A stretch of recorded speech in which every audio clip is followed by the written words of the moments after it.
So, shall we start? There's a wonderful line on page 32 which sums up somewhat the experience that the Rishi is going through.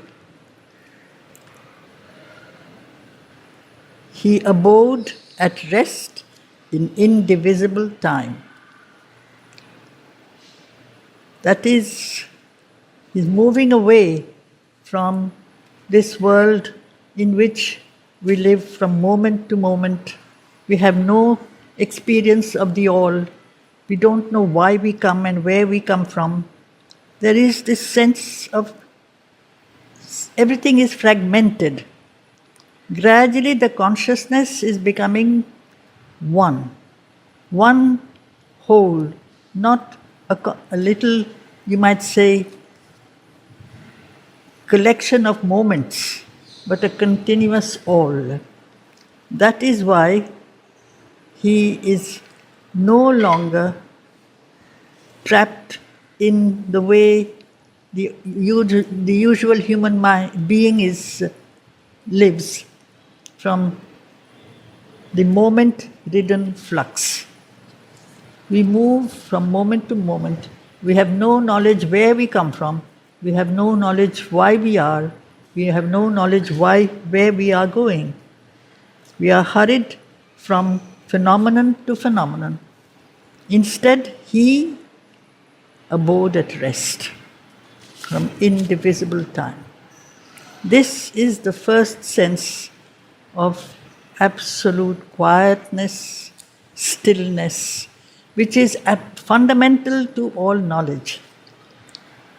Partial experience can never give us the truth. And we live in partial experiences. Whereas he has widened himself and recognizes that as if a story, long written but acted now, in his present he beheld his future and his past. The sense of integrality, the sense of the all, the future, the present, or the past are part of one journey. For us, the past is dead. The future is unknown. The present is hardly real. It is so short-lived. And that is why sometimes the thinker says we live in a sense of unreal time. There is no reality. Is this Maya? Does it make sense? His consciousness has gone beyond. And it is a projection of a divine intention. He's slowly coming into that, he's slowly realizing it. He has not yet fully realized it. It is a journey of consciousness. But every second is really a continuation of all that has been and prepares all that is to be, because it is only one consciousness. We don't remember or realize this. So that is why we move from phenomenon to phenomenon. Instead, he abode at rest in indivisible time. As if a story long written, but acted now. And this is such a simple way of really grasping this. In us, also in our minds, in our thoughts, we have a whole composition or a story already there. And then we work it out in our daily life, or we write it down from chapter to chapter. When I'm writing a story from chapter to chapter, or even from part to part, the intention towards which the story is going to finally end is already present. I write for the end and not for the movement of the story. I know what I want to say. The divine knows what he wants to do. He has projected himself into time. The eternal has projected into time. Time is his field of manifestation. Time is the field of change. In time, all things manifest themselves progressively. But all things are already there, like in us. The truth that we want to express is already there in our story.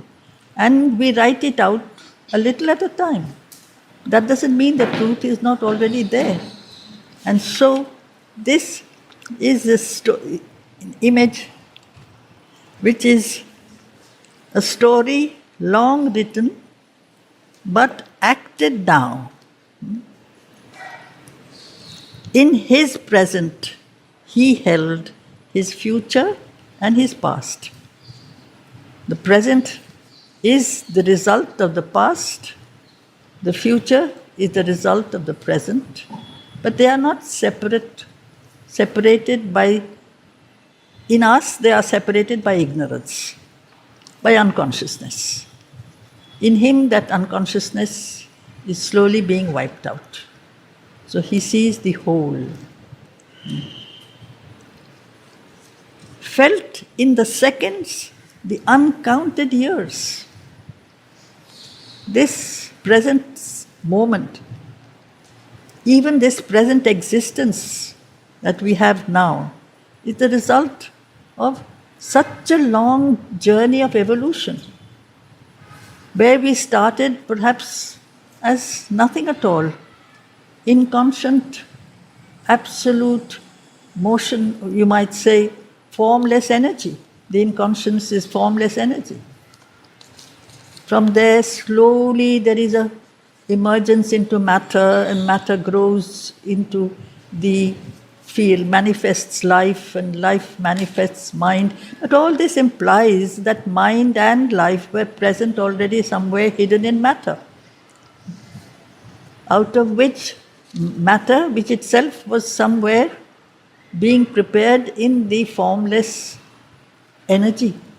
So all that is to be is already there in the past. It's part of one manifestation. So in his present, he held his future and his past, felt in the seconds the uncounted years, and saw the hours like dots upon a page. The sense of the small relativity of our consciousness. When we gradually, if we can widen our consciousness, we who give so much importance to the present, get disturbed by it, feel troubled, we realize this is not going to be for long, it's going to pass. Nothing lasts, or everything lasts actually. Everything is part of a complete plan. But to take out one moment and say, this is all important, when I have no knowledge of what the total purpose of my existence is something that is fundamentally absurd.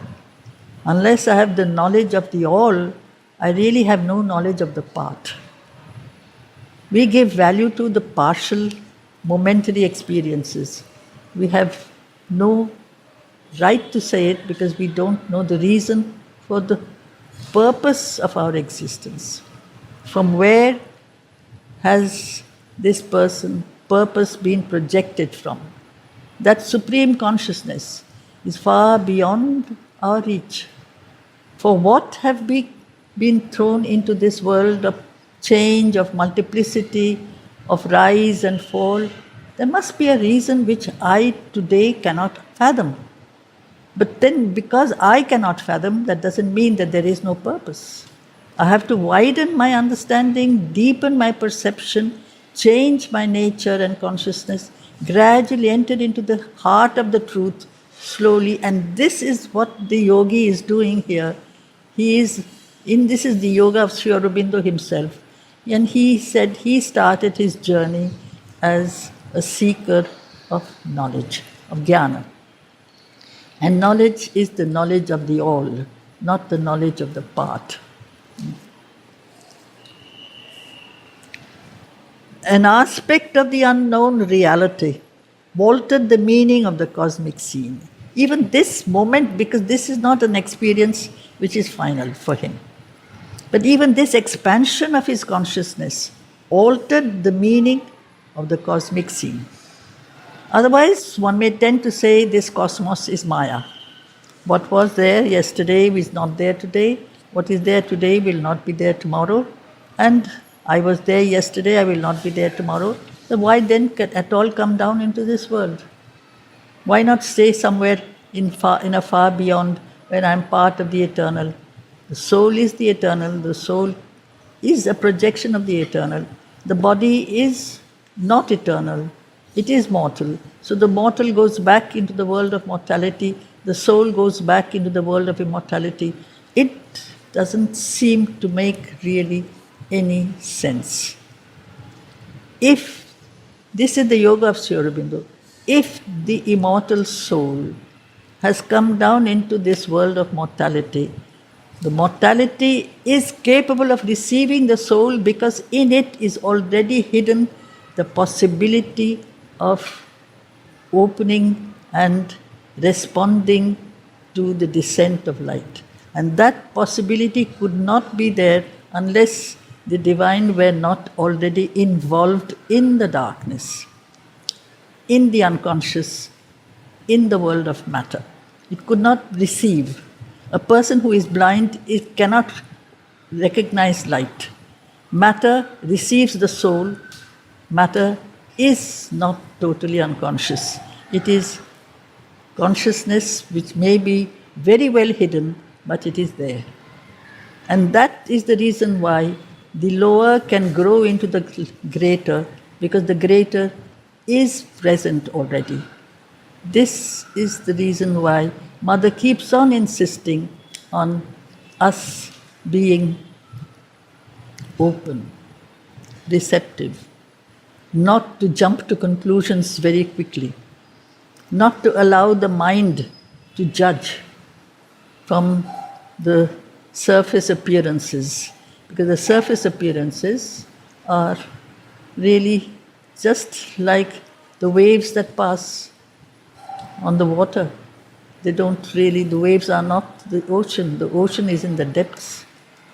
The deep silences below the waves. That is where we fail to plunge. Therefore, out of this world of signs, this is the change. His consciousness is rising. This world of signs, this outer world of manifestation, where everything is other than what it is. Sign, symbol, token, all these are outer representations of something other than what they seem to be. Every symbol is just an expression of something far greater than itself. Supposing you draw a line, make it a circle, it looks like a circle, but you could say, this is infinity. Infinity where there is no beginning, no end. But outwardly, what do I see? I just see a circle. And that's how we look at the world. We see signs, we see forms, we see shapes that pass, that too. We don't realize that they are representations of something else. Unless we can relate to that something else, that consciousness which is at work behind all things, we are completely mistaken. And so you say this world is illusion. It was there yesterday, it is not there today. Nothing goes away. Everything changes. But the essence is always there. The truth is permanent. So, an aspect of the unknown reality, he just had this is the first stage of his widening and deepening of perception, altered the meaning of the cosmic scene. This huge material universe became a small result of a stupendous force. See the relativity of our perception. This huge universe, which really seems to be the whole play of manifestation, is a tiny spark of a force which is beyond our conception. And many of these statements that he is making here are part of the Upanishadic yoga. The ancients in India had these experiences. And therefore, their notion of time, their notion of change, their notion of creation was something very different from today's mental standards and ideas. You have completely a different field of knowledge which they entered into. So this huge material universe, which occupies the whole play of our existence, it's the field of all our existence, became a small result of a stupendous force. Overtaking the moment, the eternal ray illumined that which never yet was made. Overtaking the momentary vision of man, here Ashwapati, we have been allotted a little space, a little time, a little field of experience. But in that littleness, the all penetrates.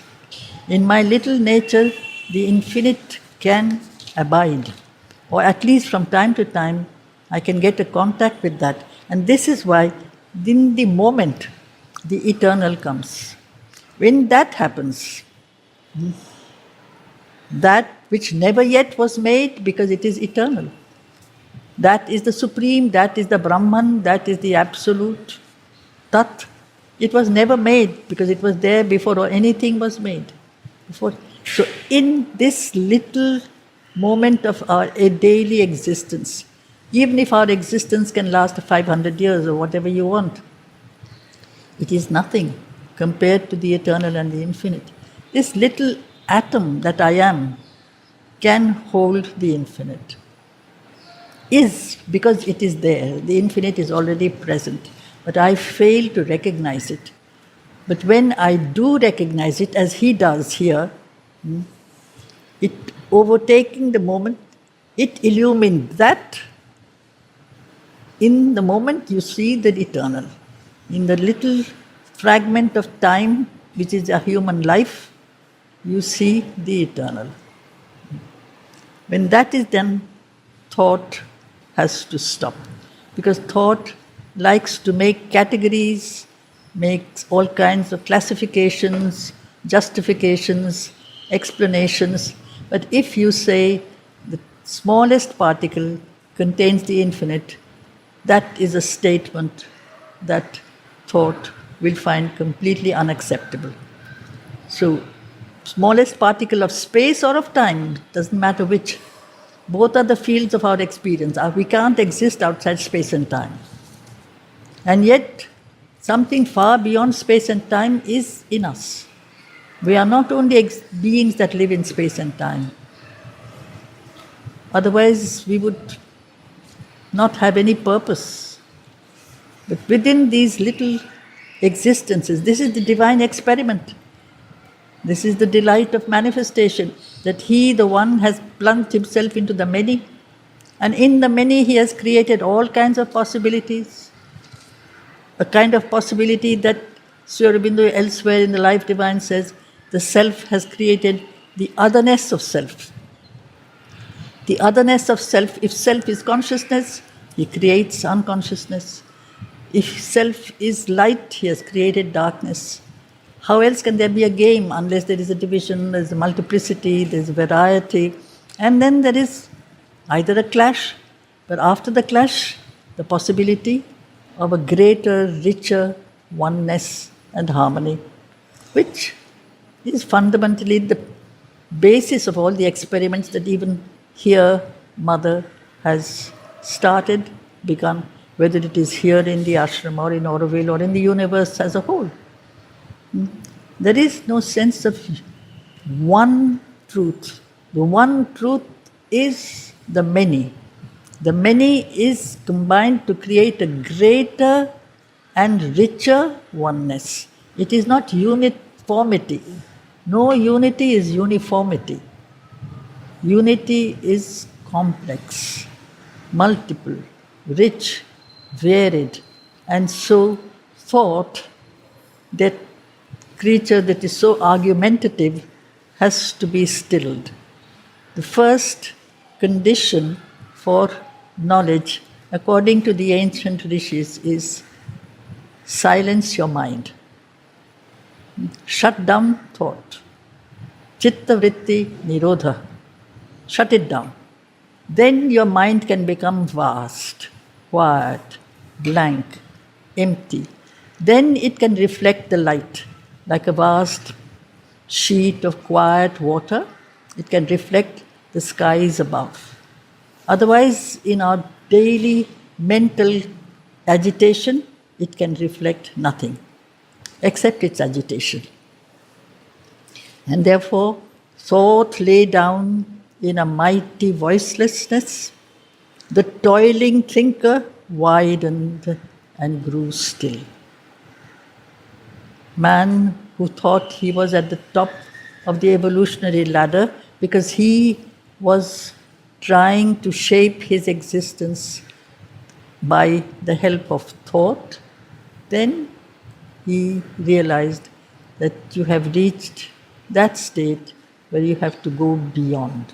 Every stage that seems to us the ultimate reveals to us that there is a greater ultimate, there is a greater stage. In the infinite, there is no end. Wisdom transcendent touched his quivering heart. Wisdom, not knowledge. Thought is stilled, and wisdom, that is a state of illumination. It's a state of clarity. It's not the kind of a continuous attempt at acquisition of knowledge. Mind wants to acquire more and more. It's, you might say, store of knowledge. Wisdom is something that is a state of inner quietude and light, because it knows that that is the only way where it can reflect the higher consciousness. His soul could sail beyond thought's luminous bar. It is a bar. Yes, it is an instrument of light, no doubt. Thought is an instrument of light up to a point. But it is also a barrier. That is why in one of his aphorisms, Sri Aurobindo says, reason was the helper, reason is the bar. Up to a point, it helps us to control our lower nature and show us part of the way. And then it says, beyond this, I cannot. Because one of the things reason and mind cannot do, it cannot experience. It knows, beyond this I can't. Whereas I can't, the heart can experience, the body can experience, the senses can experience. Mind cannot. On the outskirts of mind, yes, you have intuition, vision, revelation, but reason proper, no. It can try to explain the experience, justify and analyze, but it cannot itself experience. That is its limitation. It cannot know. According to Sri Aurobindo, knowledge is direct knowledge. Direct knowledge is experience. You become what you know. Only then you know. Mind can't do that. It is a barrier. So, his soul could sail beyond thought's luminous bar. Mind screened no more the shoreless infinite. That is the whole thing. Across a void retreating sky, very often the mind is compared to the sky. Indra is the god of the sky. Indra is the god of the luminous mind. The sky is our limit? No. Or there are many skies. One sky will lead us to another, one plane to another. So there is a kind of continuous moving into different worlds, different planes, and this is what Book 1, the Yoga of the Soul's Release, and Book 1, Canto 5, the yoga of the spirit's freedom and greatness. These are where Sri Aurobindo's own experiences are being described.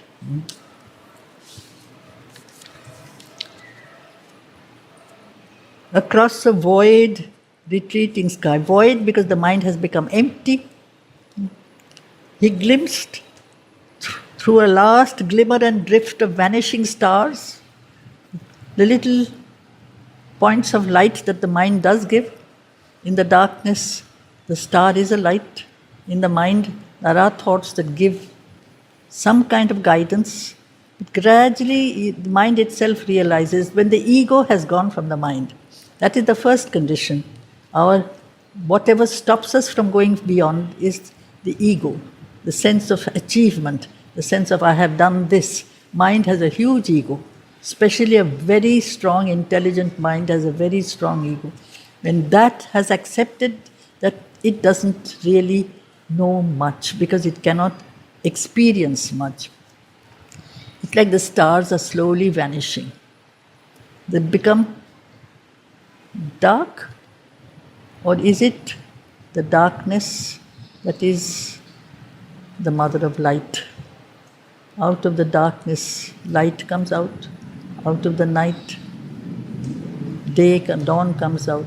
So the opposition that mind likes to always stress, that opposition is only something that makes it easy for us to, make categories in the world of our daily existence. For a while it is simple. You say you do this, you don't do this, this is right and this is wrong. This is right for you today. This may not be right for you tomorrow because time is changing, things are changing. You realize that mind is not a final God. Indra is not a very powerful God. He at every moment has to open himself to another guidance, another help.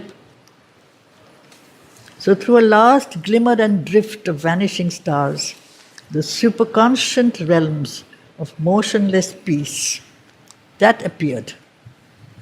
Beyond the world of mind, that which is the beginning of the world beyond the mind, where what was the very nature of mind, where there is restlessness and activity, is now replaced by peace, where judgment ceases and the word is mute and the unconceived lies, pathless and alone. Unconceived by mind. Mind is the field of conception, thought. You make a formation in the mind and then you give an expression to that thought in the world of manifestation. This is the way man has always been. When he has become a mental being, he first has to formulate a thought before he can really do something effective. At a certain stage, it is very helpful. But once he has gone beyond the mind, has gone beyond the world of fixed conceptions. Conceptions have outlines, have fixities. There are no outlines. Therefore, there is no line, there is no path, there is no direction. There came not form. In that state, there was therefore no form or any mounting voice. There only was silence and the Absolute. This is the realization of the yogi. Out of that stillness, mind newborn arose, a new being with a new mentality where mind is not any longer the slave of reason, but is in the hands of a greater power of consciousness where you have intuition, revelation. These can put us in direct contact with the source of light. Inspiration, not the logical, rational mind. So it was newborn arose and woke to truths once inexpressible. And that is why Sri Aurobindo emphasizes the sense of silence that precedes expression. Even in his own case, to write, he did not write, he says, it was written by me. Something came down and he wrote it. It's not that he sat down to work out a thought and put it in beautiful language, which today you may call poetry. It is something that is descent of a force or a light or a vision or a knowledge, and the mind is simply a medium. It becomes a channel which has to be used, because the language is an intellectual form.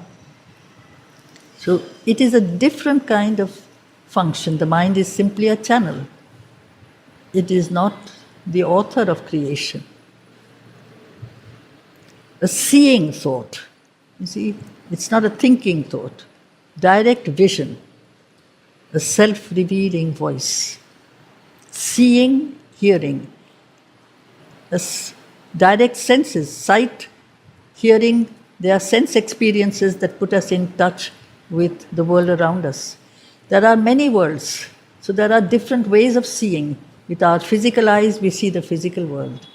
When we open our inner vision, we see other worlds, which are inner worlds. We see higher worlds. We can hear other voices which are not audible to the physical ear. And perhaps that is where sometimes even other poets, like Keats says, heard melodies are sweet, but those unheard are sweeter. Unheard by the surface sense perception. Because we are not only this sense-bound creature called man. There are so many layers to the being, so many koshas, as they said, so many envelopes. We move from one plane to the other. And Ashwapati is doing just that. He's moving from one plane to the next. And each plane has its own way of being. There is its own laws. There are other ways of seeing, other ways of tasting, other ways of touching. And so you have, the poet again says, O world invisible, we view thee. Not we, but at least he. O world intangible, we touch thee. That means our physical body is not the only means of connection with the world around. There are other bodies in us, subtler worlds, subtler planes. We can get in touch with them. And so he woke to truths once inexpressible, and forms appeared dumbly significant. He sees beings. Each plane has its own powers. These powers are its guardian forces, which we may call the gods, because it's a kind of a world, a universe, a creation where there is supreme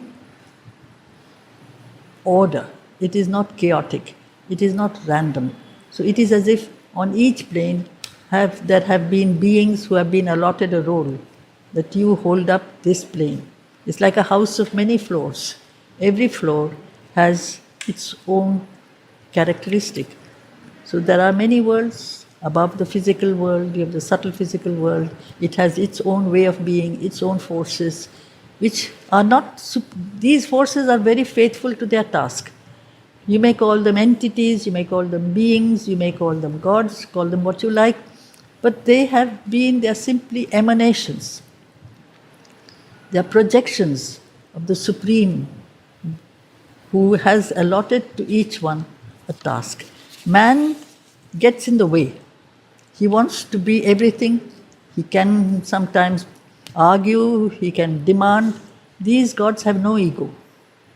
They have no demands. They are faithful to their work. They have been given a task, they obey it. So, and forms appeared dumbly significant. Significant, they all represent something. Significance is not the meaning. Significance is that which it stands for. The meaning stands for. Quietly they do their work. A seeing thought, a self-revealing voice. Therefore, this is now a summary of this whole experience, the last few lines. He knew the source from which his spirit came. This is the realization of the Rishi, which has been slowly developed the previous pages. Now he's summing it up. Movement was married to the immobile vast.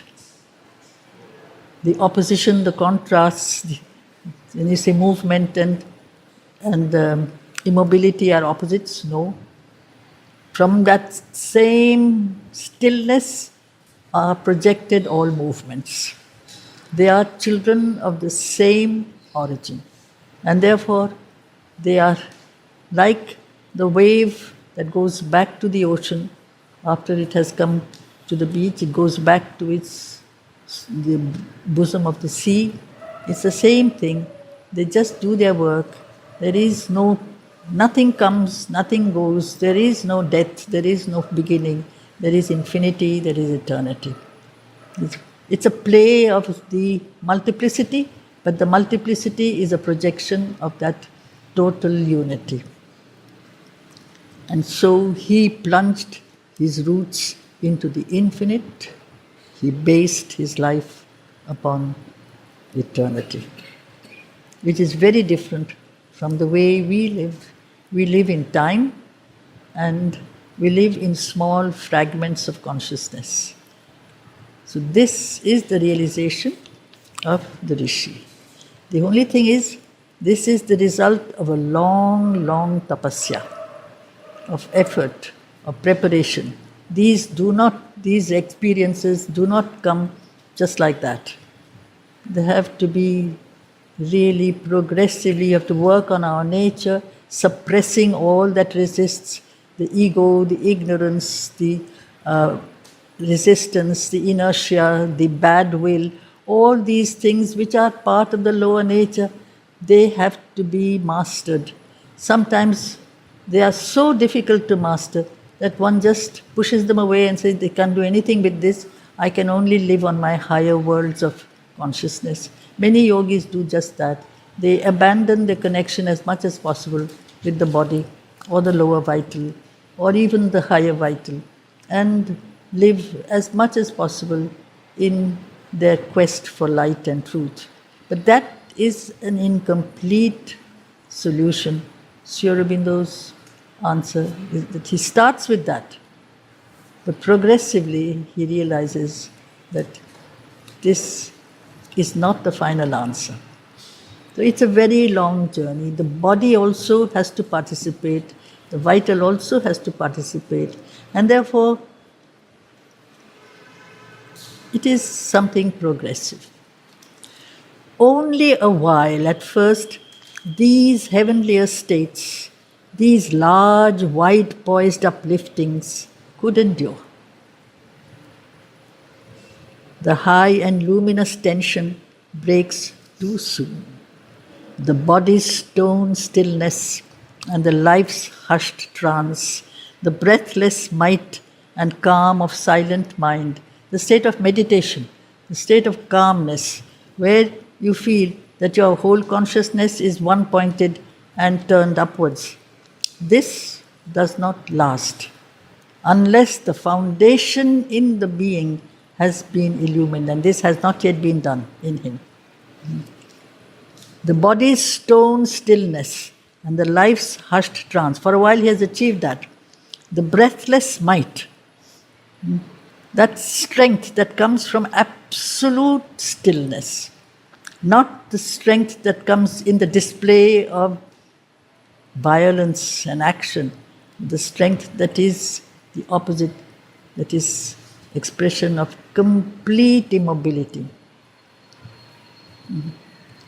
Where he describes it in one of his poems, force, one with immeasurable rest. That force, which is one with infinite stillness. Therefore, there is nothing that is wasted. We waste our energy. We lose ourselves. Constantly we receive energy and we lose it. We live to die. We grow from the greater to the lesser, not from the lesser to the greater. We come from that and we lose ourselves in the nothing because we are unconscious. Instead, the whole nature of the yogi is to be absolutely concentrated one-centered, concentrated, so that nothing seems to be lost. So it is a continuous stillness. This does not last in the beginning, this state, the breathless might and calm of silent mind, or slowly they fail as sets a golden day. Either it goes suddenly or it fades out slowly. We can just look at our own little selves. We might find that there are moments of concentration, of aspiration, of utter sincerity. It's not that we are completely without these things, but even our feelings, our devotion, our gratitude, after a while you may find that we've got used to it. It has become, we take things for granted because every day you pray, every day you have the same aspiration. It's not like it was the first time. You get used to it, it becomes routine, it becomes something automatic. That intensity of the first experience that you had slowly goes away. So it is as if we have the secret, if you can live that, your life every day for the first time. But all the intensity of your aspiration, you never had it before. All the energy is there for the first time. Then perhaps you could sustain it. Because man, his vessel is very weak. His outer nature is very weak. It cannot sustain that experience for long unless the outer vessel is stronger, as strengthened. And that is the reason why Mother's emphasis is on strengthening our outer nature, the lower nature, the body, the life, the mind, to make them also pure, strong, free from this acceptance of defeat, acceptance of failure, which is part of the creation of whatever is born out of darkness. To say it is born from darkness, we go back to darkness. Dust thou art, to dust returnest, is not necessary that the body should always return to darkness. It does at present, because the body has no consciousness that it is also an expression of the soul.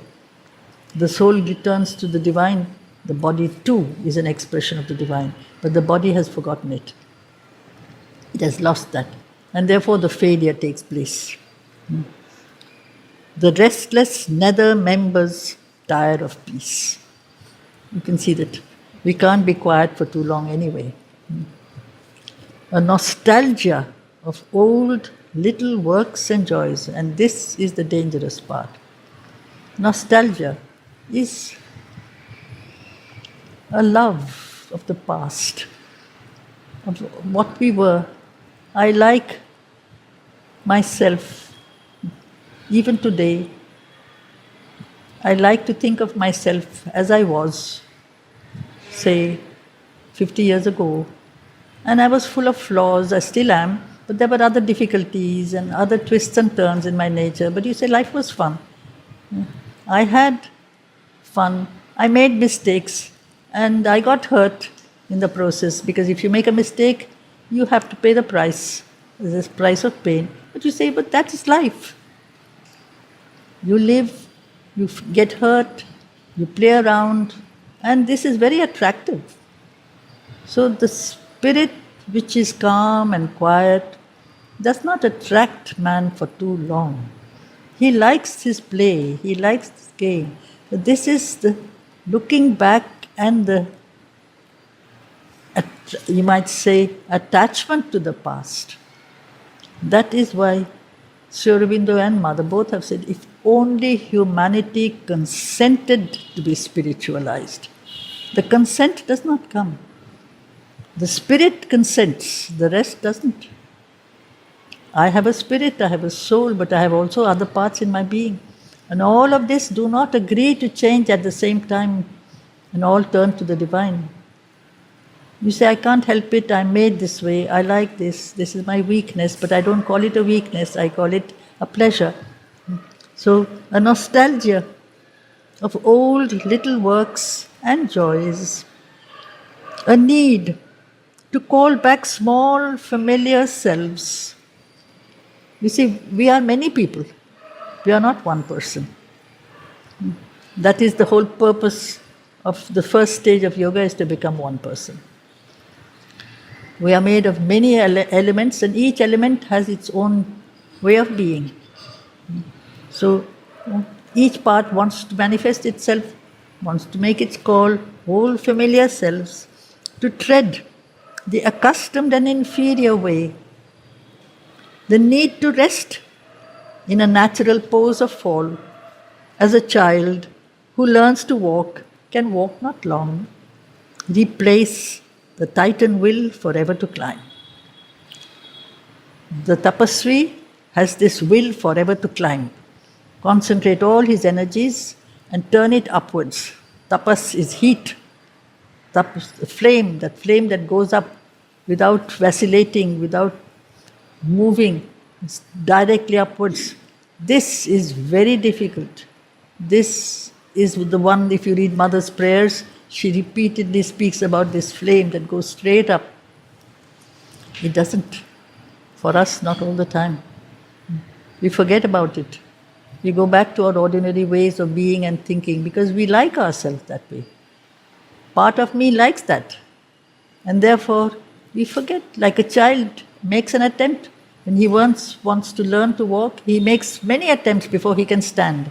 And then many attempts before he can walk. He falls down and he walks and then he falls down again. But that is so sweet.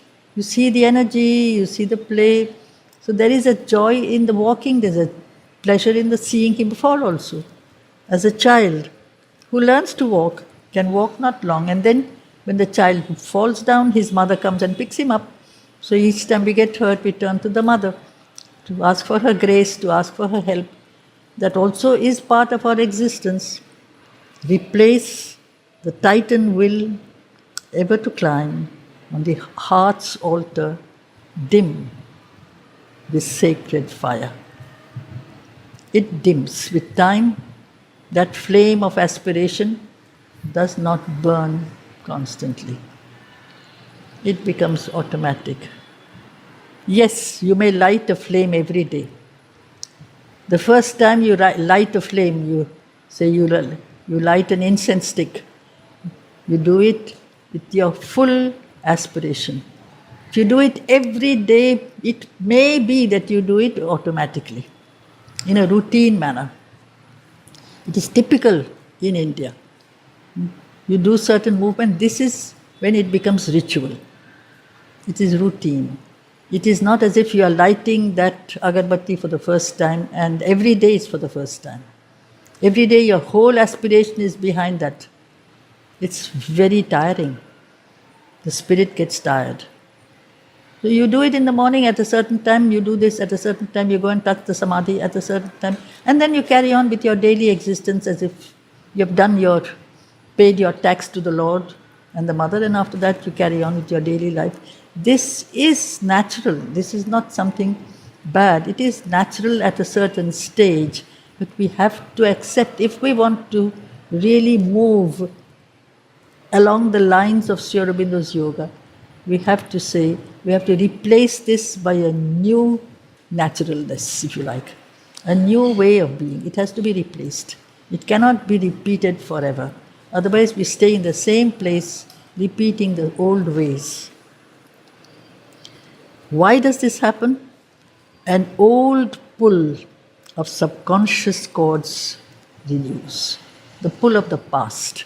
We are born out of inconscience. We have got the inertia of matter. We've got the disturbances of the vital.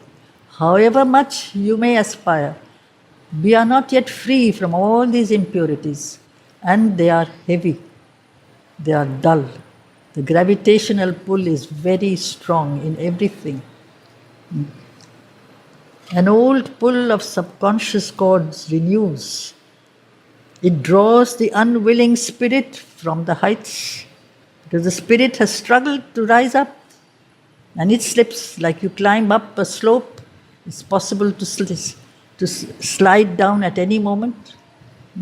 Continuously to climb without slipping down is extremely, extremely difficult. You go up, you come down. You go up, you come down.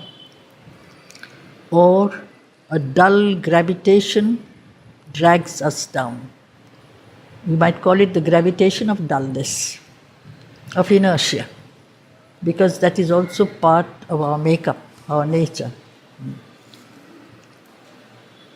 To the blind, driven inertia of our base. That blind energy, that inertia that is simply pushed around by some apara prakriti. It's an automatic energy. We live without knowing how to live. The body breathes without really us knowing how to be. It is an automatic play of energy that is our foundation. This Sri Aurobindo accepts. He says this is the law at a certain stage. And see the beautiful line that follows. This too, the supreme diplomat can use. He makes our fall a means for greater rise.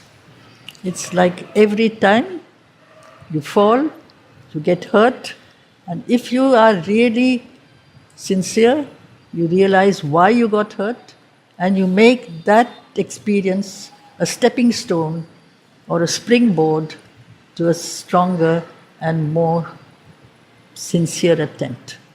If you never got hurt, you would carry on every day the way you are. So the diplomat is always one who makes his answers sound one thing and actually the answer is something else. He is very smart, he is very clever. The divine is that too. He is a supreme diplomat. When he hurts you, he is blessing you. In a way, this is his supreme answer. Because if you never got hurt, you never would really realize that you've got to change. So you can blame him and say, why are you making me suffer? And might be he will say, because I love you. And that's why I'm wanting you. That is why I want you to change. Il faut reculer pour mieux sauter. You have to go back in order to jump forward. That is the dictum. So this is part of the truth.